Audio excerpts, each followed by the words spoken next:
تو آپ وہی دیکھ لیں کہ ہندوستان آج کدھر ہے اور وہ چائنا کدھر پہنچ گیا ہے. سو ہمارا جو فنڈامنٹل پرنسپلز ہم نے اس قوم میں جو ہمیں اڈاپٹ کرنے چاہیے تھے، جب ہم نے ایک بہت بڑا، ہمارے فاؤنڈنگ فادرز نے کہا کہ یہ مثالی اسلامی فلاحی ریاست بنے گی، یہ جو فیصلہ تھا اس کے اوپر کبھی عمل ہی نہیں ہوا اور ایک ایلیٹسٹ سسٹم بن گیا. جو آپ اور چیزیں چھوڑ دیں، تعلیم کا نظام لے لیں، یہ کتنی بڑی ایک ملک کی بدقسمتی ہے کہ ایک چھوٹے سے طبقے کو آپ انگلش میڈیم پڑھا دیں اور وہ نوکریاں ان کو دلوا دیں، باقی جو آپ کی عوام ہے وہ بیچاری اوپر ہی نہیں آ سکتی. ایجوکیشن اپارٹھائڈ، کیا آپ ایک طبقے کے لیے ایک تعلیم، دوسروں کے لیے نیچے، اور پھر ایک دینی مدرسے چل رہے ہیں. کبھی کسی نے کوشش نہیں کی اس کو سنتھسائز کرنے کے لیے کہ ایک ملک ہے، ایک قوم ہے، اس کا کورس سلیبس تو ایک ہو، لیکن کیونکہ ہماری طرح کی ایلیٹ فائدہ اٹھا رہی تھی اس سے، ہمارے بچوں کو اچھی نوکریاں مل رہی تھیں، ہمیں کوئی انسینٹو نہیں تھا کہ چینج کریں سسٹم.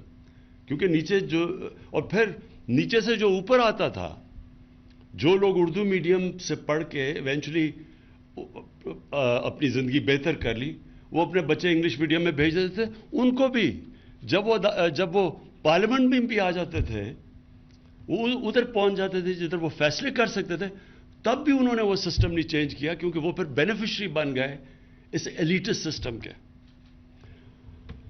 اور اس لیے میں شفقت آپ کو خاص طور پہ یہ خراج تحسین پیش کرتا ہوں، جو پہلی دفعہ پاکستان کی تاریخ میں ہم نے اب یہ بڑا مشکل اٹیمپٹ کیا چینج کرنے کا یہ سسٹم، کہ ہم نے ایک کورس سلیبس ایک بنایا. اور کتنی آوازیں آ رہی ہیں اس کو آبجیکٹ کرنے کے لیے. شرم نہیں آتی ان لوگوں کو کہ آپ کو پتہ ہے کہ ناانصافی کا سسٹم ہے، اس کے بعد بھی کامنٹ کر رہے ہیں جی پیچھے لے کے جا رہے ہیں لوگوں کو. یعنی کہ سمجھ نہیں آئے کہ پیچھے کیسے جا رہے ہیں. اگر آپ ساروں کو لیول پلینگ فیلڈ دیں گے کہ وہ بھی انگریزی سیکھیں تو پیچھے کیسے جا رہے ہیں. دوسری چیز جو شوکت نے بات کی کہ ہمارا جو سسٹم بن چکا ہے وہ سارا ایلیٹ کے لیے بن چکا ہے. قرضے ہیں تو پیسے والے لوگوں کے لیے، گھر بنائیں گے تو پیسے والے لوگوں میں ہونی چاہیے، تعلیم پیسے والے، انصاف کا نظام صرف پیسے والے لوگوں کے لیے. ایک غریب آدمی اور ایک طاقتور کا مقابلہ ہو جائے عدالت میں، وہ کبھی غریب جیت ہی نہیں سکتا، اس کو انصاف ہی نہیں مل سکتا. سو سارا سسٹم کیٹر کرتا ہے چھوٹے سے لوگوں کو. یہ کبھی معاشرہ اوپر نہیں جا سکتا جب تک ہم فنڈامنٹلی ہمارا مائنڈ سیٹ چینج نہیں ہوتا. معاشرہ اوپر نہیں جا سکتا. میں بڑا سوچتا تھا کہ 1700s میں 1700 میں ہندوستان کا جو جی ڈی پی تھا وہ 24% تھا دنیا کا. تو میں سوچتا تھا کہ یہ کیسے پیچھے رہ گیا. تو ایک برنیئر ہے جو 1650s میں جو شاہ جہان کے کورٹ میں جاتا ہے اور وہ فزیشین بن جاتا ہے وہاں. تو اس کی ڈائریز ہیں کہ وہ کورٹ کی لائف کیا تھی. تو اس میں بڑی زبردست انسائٹ ملتی ہے کہ ہم کیوں پیچھے چلے گئے. اس وقت سپر پاور تھے مغل، دنیا کی سپر پاور مانے جاتے تھے وہ. تو وہ جب وہ ڈسکرائب کرتا ہے وہاں کی دنیا اور پھر وہ کمپیئر کرتا ہے کہ فرانس میں کیا ہو رہا ہے اور وہ فرانس میں کیا حالات تھے اور ادھر کیا حالات تھے ہندوستان میں. تو پہلے تو وہ بادشاہ کا بتاتا ہے کہ اس کے پاس جس طرح کے جو وسائل تھے، پیسے تھے، ہیرے، جیولری، سب کچھ، کہتا وہ مقابلہ ہی نہیں کر سکتا تھا فرانس سے، ان کا بادشاہ. یعنی جس طرح کی وہ امیری تھی اس کے بادشاہ، مغل بادشاہ، پھر اس کے پرنسز تھے، پھر ان کا سارا. لیکن اس نے جو اصل بات کی، اس نے کہا جب میں دلی میں جاتا تھا اور میں اس کو کمپیئر کرتا تھا پیرس سے، تو پیرس میں جب آپ سڑک پہ پھرتے تھے تو 7 ایسے لوگ ہوتے تھے جن کے کپڑے اچھے ہوتے تھے اور 3 ہوتے تھے جو کہ غریب ہوتے تھے. لیکن کہتا جب میں دلی کی سڑک میں پھرتا تھا تو 6 ایسے لوگ ہوتے تھے جن کے کپڑے پھٹے ہوئے اور جو غریب ہوتے تھے، اور صرف 3 یا 4 ہوتے تھے جن کے اچھے کپڑے تھے. تو بیسکلی جب ایک انیکوالٹی ہوتی ہے سوسائٹی میں، یہ بیسز ہوتا ہے اس کا نیچے جانے کا. کوئی بھی معاشرہ نہیں کامیاب ہو سکتا جدھر ایک امیروں کا ایک جزیرے ہوں اور غریبوں کا سمندر ہو، کوئی معاشرہ نہیں کامیاب ہو سکتا. تو ہماری کیا کوشش ہے، وہ اپنا ذرا مائنڈ سیٹ اور ملک کی پرائرٹیز چینج کریں کہ یہ جو نیچے طبقہ ہے جس کے لیے نہ ہم آپ کو پتہ ہے کوئی گھر ہی بیچارے نہیں بنا سکتے، کوئی سسٹم ہی نہیں تھا لون دینے کا. غریبوں کو تو چھوڑیں، جو ہماری پروفیشنل کلاسز ہیں، غریب جو ہمارے لوور مڈل کلاسز ہیں، جو مڈل کلاسز ہیں، وہ بھی گھر نہیں بنا. کیش ہے تو گھر بناؤ. یا کوئی سسٹم ہی نہیں تھا ہاؤس فائنینسنگ کا. اور پھر جب ہم نے یہ کیا اور بڑی مشکلوں سے بڑی دیر لگی رکاوٹیں دور کرتے کرتے کہ کیوں نہیں فائنینس جا رہا نیچے، تو ہم نے پھر ریئلائز کیا فائنلی جب تیار بھی ہو گیا سسٹم، ہم نے قانون بھی وہ فورکلوجر لا کا جو قانون تھا وہ جو پھنسا ہوا تھا بڑی دیر سے، وہ بھی کسی نے کوشش کی کہ اس کو وہ اسٹے آرڈر ختم کرنے کے لیے. تو جب ہو بھی کیا، پھر بھی جو ہمارے بینکس تھے ان کے پاس انفراسٹرکچر ہی، ان کی ٹریننگ ہی نہیں تھی چھوٹے لوگوں کو قرضے دینے کے لیے. تو وہ چھوٹے لوگوں کو قرضے نہیں ملتے تھے. ہم نے پھر جب ریویو کرتے تھے تو اس لیے یہ بڑا زبردست آئیڈیا. اور شوکت ترین آپ کی اس لیے کیونکہ بینکنگ میں آپ کا ایکسپیرنس تھا، تو اس لیے پھر یہ جو مائکرو فائنانس کی طرف آئے.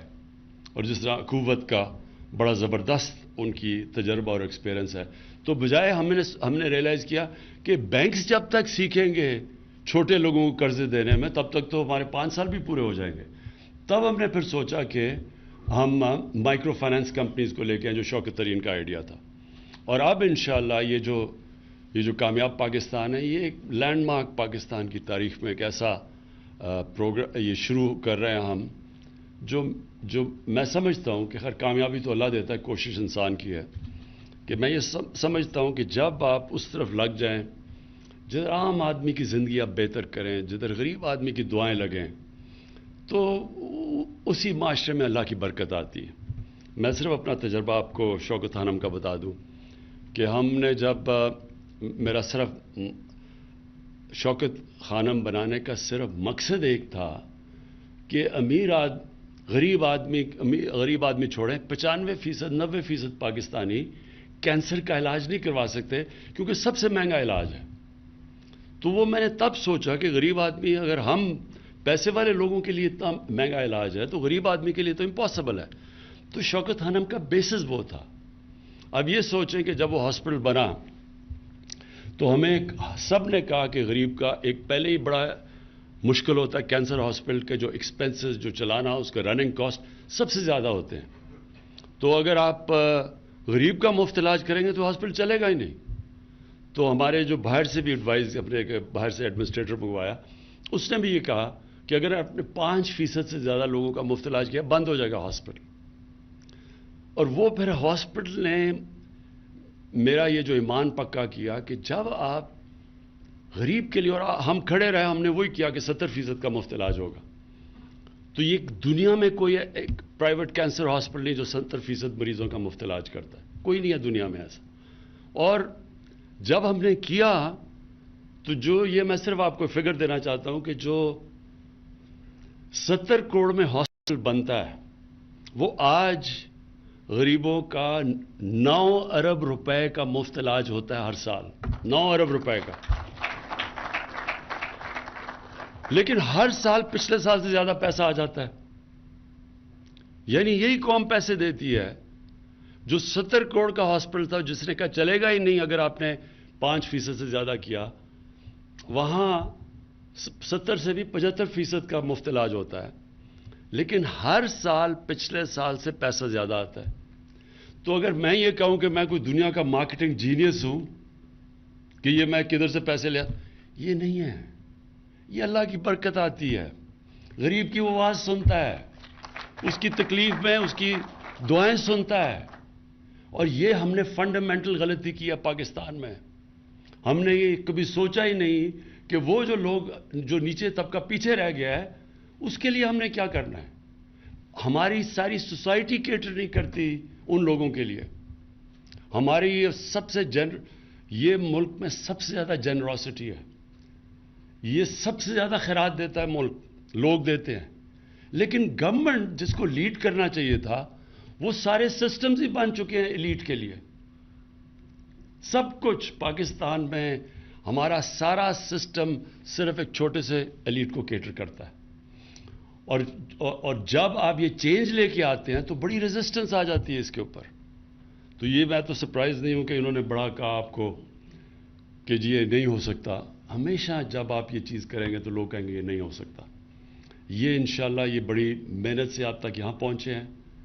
انشاءاللہ یہ کامیابی سے چلے گا. آپ کو پرابلمز آئیں گے. آپ کے پاس پوری ایک کمیٹی مانیٹرنگ کرنے کے لیے بیٹھی ہونی چاہیے جو کانسٹنٹلی ایویلیویٹ کرے کہ کس طرح کے پرابلمز آ رہے ہیں. پرابلمز آئیں گے آپ کو، لیکن آپ کو اس میں بہت اللہ کی برکت آئے گی جس کی وجہ سے یہ کامیاب ہوگا. میں صرف یہ کہہ دوں کہ اس وقت جب لوگوں کو مشکل ہے اور مہنگائی کی وجہ سے ہمیں پتہ ہے کہ نیچے لوگوں کو تکلیف ہے، لیکن میں لوگوں کو صرف یہ بتانا چاہتا ہوں کہ گورنمنٹ اپنی پوری کوشش کر رہی ہے کہ نچلے طبقے کو ہماری تکلیف نہ ہو اس ٹائم پہ جب کہ چیزیں مہنگی ہیں. تو میں صرف یہ بتا دوں کہ دنیا میں تیل کی قیمت پچھلے چند مہینوں میں 100% بڑھی ہے. پاکستان میں ہم نے صرف 22% بڑھائی ہے. اس وقت پاکستان سوائے وہ ملک جو 19 ملک ہیں جدھر تیل خود اسی یعنی جو ادھر سے تیل نکلتا ہے جن کو امپورٹ نہیں کرنا پڑتا، سوائے ان کے علاوہ پاکستان میں اس وقت سب سے کم قیمت پہ ہم ڈیزل اور پیٹرول بیچ رہے ہیں کیونکہ ہم نے صرف 22% بڑھائے ہیں. گندم 37% دنیا میں اس کی قیمت بڑھی ہے. یہ جو سارا کرنچ آیا ہے کووڈ کی وجہ سے دنیا میں جب سپلائی لائنز افیکٹ ہوئی ہیں تو اس وقت 37%. پاکستان میں ہم نے صرف 12% بڑھائی ہے. چینی دنیا میں 40% اس کی قیمت اوپر گئی ہے. پاکستان میں ہم نے صرف 21% بڑھائی ہے. اور یہ وہ ملک جو کہ پہلے ہمیں کافی پریشر ہمارے اوپر فسکل ڈیفیسٹ کے، اور آپ کو پتہ ہے کہ جو ملک میں ہمارے ڈیفیسٹس ہیں اور جو قرضے چڑھے ہوئے ہیں، اس کے باوجود ہم نے اپنی طرف سے پورے کم سے کم امپیکٹ ڈالا ہے نچلے لوگوں کے اوپر.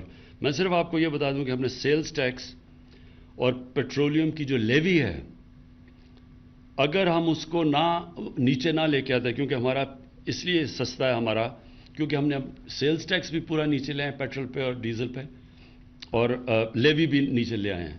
اگر ہم یہ نہ نیچے لے کے آتے تو ایک سال میں گورنمنٹ کو 400 ارب روپے کا فائدہ تھا. تو ہم نے یہ نیچے لا کے، جو ہندوستان میں اس وقت دگنا ہے ہمارے سے پیٹرول اور ڈیزل، تو وہ کیوں دگنا ہے؟ کیونکہ انہوں نے اپنی لیویز نہیں کم کی. تو ہمیں ایک سال میں 400 ارب روپے کا ہمیں نقصان کیا صرف تاکہ لوگوں کے اوپر بوجھ نہ پڑے. میں اس لیے کہہ رہا ہوں کہ یہ بڑا ظاہر ہے لوگوں کو تکلیف ہے کہ قیمتیں بڑھ گئی، ہمیں پتہ سب کو، لیکن ہم نے اپنی طرف سے پوری کوشش کی ہے کہ نچلے طبقے کے اوپر کم سے کم امپیکٹ جائے. اور انشاءاللہ اب آنے والے دنوں میں ہم احساس کا اپنا ٹارگیٹڈ سبسڈیز کا پروگرام لے کے آ رہے ہیں، اور اس سے ہم نچلے ہاؤس ہولڈز کو 40% نچلے ہاؤس ہولڈز کو ڈائریکٹ سبسڈی دیں گے ان کو یہی کموڈیٹیز گندم کے اوپر اور آٹے کے اوپر اور چینی کے اوپر. اور یہ جو گھی دنیا کے اندر جو ہم امپورٹ کرتے ہیں تقریباً ہمارا 75% امپورٹ ہوتا ہے. جو پام آئل کی قیمت وہ تقریباً 80% بڑھ گئی ہے.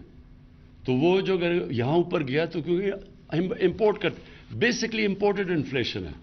40 لاکھ ٹن ہم نے پچھلے سال گندم امپورٹ کی ہے.